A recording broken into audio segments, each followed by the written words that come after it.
Okay, Farhan Zaidi on MLB Network Radio today, quote, everything is on the table for us, including going out and being aggressive at the top end of the free agent market, end quote. What do you think?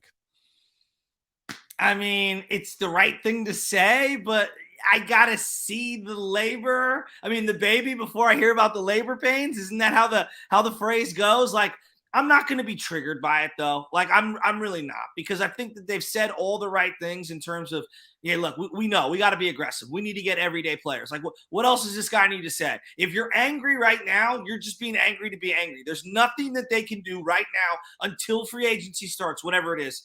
November 15th, December 1st. I forget what the specific date is. Like, we're just going to have to see if this happens or not. And if it doesn't, if we go a whole off season and all they're doing is the Connor Joe type signings, okay, then you're allowed to push the button and be triggered. Like right now, I just think that you're getting yourself worked up for no reason. And I'm happy he's saying this, but you do have to go out and implement and actually land someone. Words are words, and it's going to take actions, but keep in mind that doesn't mean the words are not important. They are. And when you're leading up a big time business, you're very, very aware. If you're going on MLB Network Radio, you know exactly where your quotes are going to go. They're going to go straight to social media and get circulated. And you don't say something like this if you're not planning to actually move that direction, at least in some regard. I mean, think about how that's going to land with Giants fans if in April you do come back with 5 more trades with the Mariners AA team. If you do that and you've got all these quotes and what happened this year, the Juan Soto experience, and if they don't get Judge, and if Ohtani gets traded somewhere else and they don't get, and then Trey Turner goes back to the Dodgers, all of that stuff happens and the Giants come back and they're like, platoon, we're going to platoon. It's going to be amazing. Just watch. I mean, they're putting themselves on the firing squad, and they know that. So I'm not asking you to take those words and go, yay, they're going to do it. I'm asking you to take those words and go, realize what they are putting pressure on themselves by saying these things. And I don't think they would do that if they didn't intend to go out and have a very different offseason than the last one. I feel like this was also a direct shot to Boris, and not like shot like I'm mad at you, as in like, hey, Scott, I know who you represent this offseason. One of them, Carlos Rodon, and also Paige Audle and David Matranga, who represent Aaron Judge. Like all these different guys that are out there, you're letting these agents know, hey, don't just take the contract extension from one of these teams. Come see me first. Test the waters before you even do anything. And I feel like there are a lot of guys out there. Nolan Arenado is going to opt out. There's options. I'm not saying I'm all in on all these guys, but this is clearly someone, if you do it on MLB Network, you're telling all the agents. That's the way I viewed it. Well, no doubt. You're telling all the agents. But now the other side to this, I do think, is that Farhan Zaidi, as much as he is the boss, is also a mouthpiece for the organization. He is sending out the message that ownership would like sent out.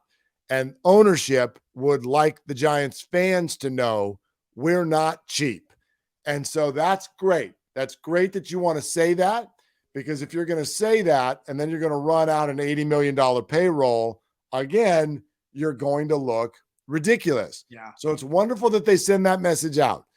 Now, all of that said, make no mistake, you can't now do that and even wait one more year. No, you can't. No. And so what makes this offseason so interesting is with the message that's been sent and the words that have been said and the record that is now being posted all lead to one thing. They've got to go get some wins this offseason. And that puts them in a really, really tough spot, because somebody's got to say yes. The free agent market, it takes two to tango. They've got to get some wins out there, and then they've also got to do it in a smart way, which means you have to win, and then it has to work. Mark, do you think – and that's a hell of a 1-2 punch. Agreed, and I'm sorry for stepping on you there. No, do you think in any way – I'm just not soul-searching here on this one, but Could this be a backhanded coded message to some of these Lamont Wades, Mike Yastrzemskis, some of these guys down the stretch? Maybe it's an Elliot Ramos. Like, hey guys, you've got about a month here to showcase yourself because I'm about to go with this war chest of money that I have, and I'm going to try to bring people in. Or do you think this is just about free agency? It's not about who's on this team. I mean, I would answer that by saying, I mean, this almost makes me think about the Trey Lance conversation that we've been having about Jimmy Garoppolo being over his right shoulder now. To a degree, it's like, are we under the impression that until these athletes are told someone else is right behind you, that they don't already know that? These are the big leagues. Yeah. And Mike Yastrzemski was left for dead for his first, like 8 years after his 20th birthday in the minor leagues. And so I don't think that guys like this need to be told that if you hit 200, you're not going to have a job. They know this. They know this. That's why their face has looked the way it's looked all year. Yeah. The pressure is real. And we're going to hear from Mike on that very thing coming up here in just a few minutes. They're fully aware that they're going to lose their jobs if they don't start hitting the baseball. So I'm hopeful that in a weird way, sort of falling out of the race allows them to maybe stop thinking about, bunting with 2 strikes or whatever the stuff that's been going on to try to win games. Those guys need to go almost get a little selfish at the plate. Like, dude, you got to go find your swing. If we need you to sit down and watch Bagger Vance, we can do that. You lost your swing and you got to go find your swing, because if you don't find it, you're out. And, right. And that's the facts for both those guys. Yeah, no, I know. I was just curious if maybe there was some, because sometimes there is coded messages that people throw out there, and it's more, it has an internal feel that maybe we just don't see. Before you move on to like Mike Yastrzemski and Wade and some of those guys, did you see the news about Brandon Belt over the weekend with the knee? Yeah, really absolutely. sad. I mean, look, we're at a spot where Giants fans can almost, I think, be comfortable with their fear, which is the Giants believing in Belt's body again, because no one's going to give this guy a major league deal next year. You don't think? Nobody. I don't even know if the body will respond and be ready to try to play. But if it is, wherever he goes, it's a minor league deal. I wouldn't be surprised if the Giants were the team to give him the minor league deal. But that means it's going to be cheap. It's going to be easy to get out of if something goes sideways. And so I don't know, but it feels to me kind of hard to believe that Belt's career is going to continue. Yeah. But if it does, it's going to happen in a low risk sort of a way wherever it is. And so no one's got to worry about investing in Brandon Belt anymore. I do hope that he's going to have surgery. The season's more than likely over. I do hope he does get one opportunity to put the jersey on.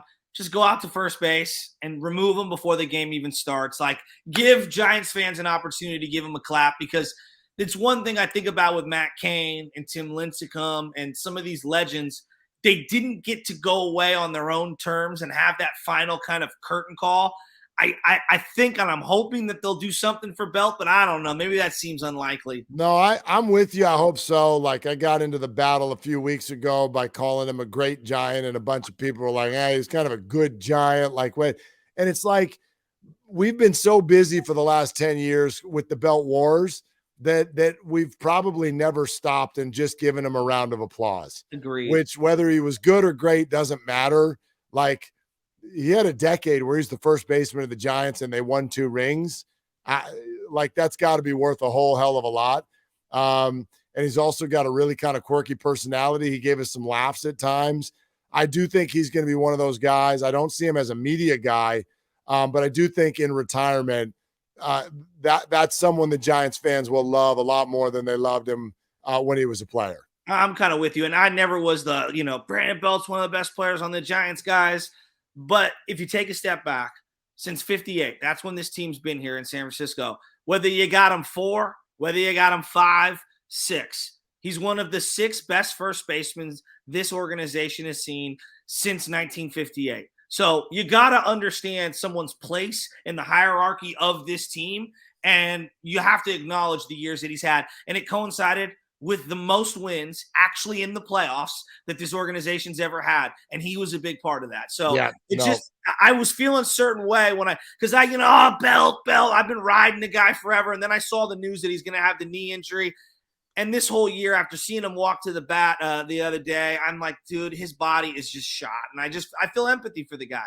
I think that's all really, really well said. It's all going to circle back to Bochy offering him a beer. Yes. And I think that's what people, that kind of stuff, the Washington home run, the season he had last year, I think people are all going to remember that once this thing is done. So we'll see where that goes next year. Speaking of next year, let's hop into that a little bit right here on Garlic Fries and Baseball Guys. Mark Willard, Joe Shasky with you twice a week. Make sure you rate, review, and subscribe.